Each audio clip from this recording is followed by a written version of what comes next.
maisons éventrées près de Kiev, des toits détruits à Kirovorad. L'attaque massive russe a provoqué de nombreux dégâts civils. Cet immeuble de Zaporijjia en a également fait les frais. Ses résidents sont abasourdis. C'était si bruyant ce matin. Nous pouvions entendre les roquettes passer juste devant chez nous.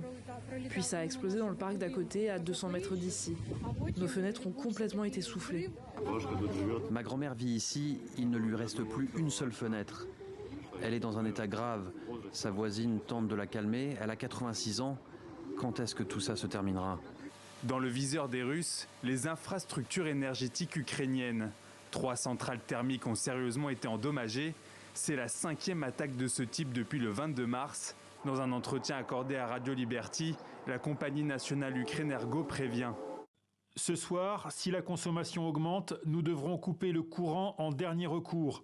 La population doit utiliser cette énergie avec parcimonie, surtout pendant les heures de pointe entre 19h et 22h. Cette nouvelle attaque a également fait réagir Volodymyr Zelensky sur X. À l'occasion du jour de commémoration de la victoire contre le nazisme durant la Seconde Guerre mondiale, Poutine le nazi a lancé une attaque massive contre l'Ukraine.